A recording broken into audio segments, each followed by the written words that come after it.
All right, today we're taking a look at the Picasso X11 Drawing Tablet. Now this is going to be great for anyone who is looking to draw on a tablet and utilize the Android operating system.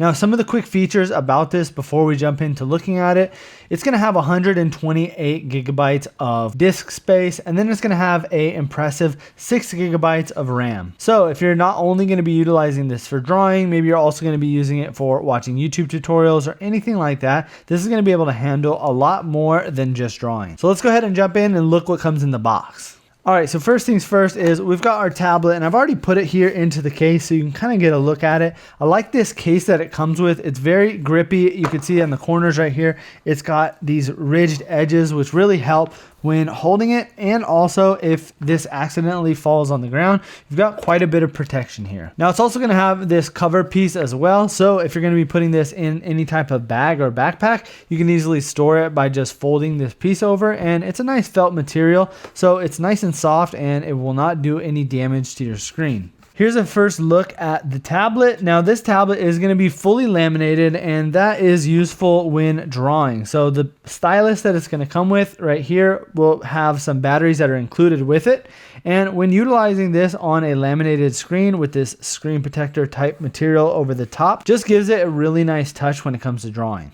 Now it's also going to come with this drawing glove as well, and this is going to be perfect for when drawing. You're not going to accidentally tap or press on the screen, therefore drawing when you didn't want to. So you can see that this is going to cover these two fingers, and these are going to be the fingers when drawing that are basically going to be touching the screen. So you don't ever have to worry about your finger or your hand accidentally tapping the screen and drawing where you don't want it to. It's also going to come with this USB-C to USB-C charging cable. Plus it'll also come with multiple plug options. So you can see there are European plugs, there are Asian plugs, there are US plugs, which is going to be your default. But these are great because these can easily just slide over the top, and you can utilize them as adapters. So if you're ever traveling in another country, you don't have to worry about wondering, am I able to plug this into the wall or not? You're going to have your 3 different adapter options that'll work pretty much anywhere. Then it's also going to include this little pin right here. So if you do decide to add a SIM card in here, you can easily just pop that out by using this. Now we've gone through everything that comes with it. Now let's get into the tablet. All right, so inside of the tablet, like I said, this is going to have your Android operating system, which is going to allow you to access all of these Google applications right out of the box. You can see right here on the front home page, you've got your Google Chrome, you've got your Google Meet, you've got your Play Store, Chrome down here at the bottom. You also have YouTube pre-installed, and then you also got a lot of other options as well. So you can tap that part open right there, or you can go up here at the top, and this is going to open up a smart Google search. So this could be a search whether it be on the internet or inside of the tablet itself. Now by default, the drawing option on here is going to be Infinite Painter. So you can see here that they've got that application pre-installed. And of course, you can always utilize other applications as well. Anything that you can find in the Play Store that is available, you should be able to use it with this tablet. But just to give you a quick sample of what it looks like to draw on here, let me go ahead and open up a fresh new page.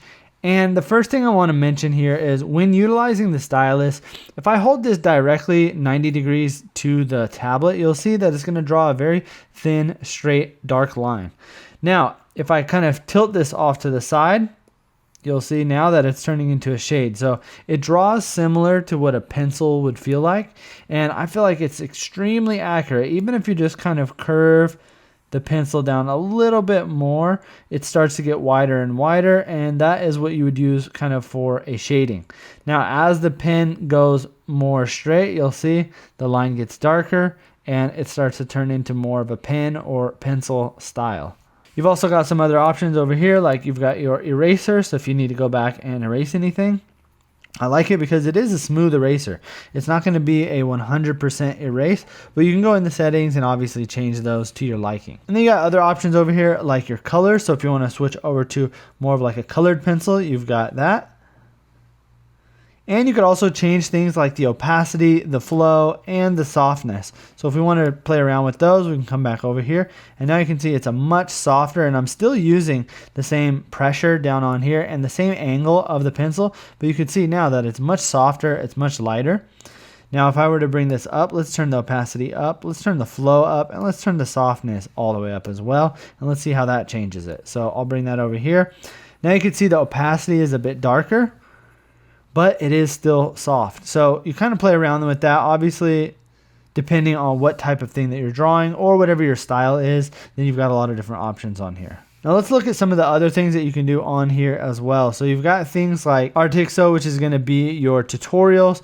You've got basic things here like calculators.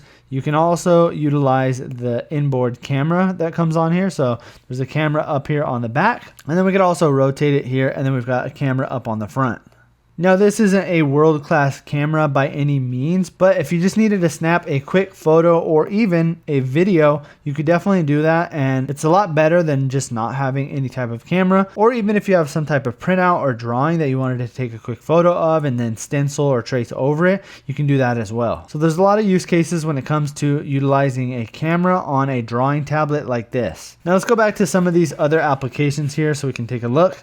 We've got more Google applications. You've got YouTube Music. You've got YouTube Kids.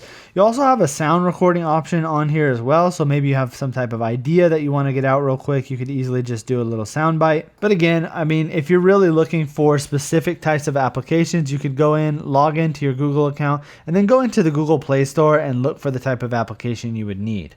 I know everyone is different when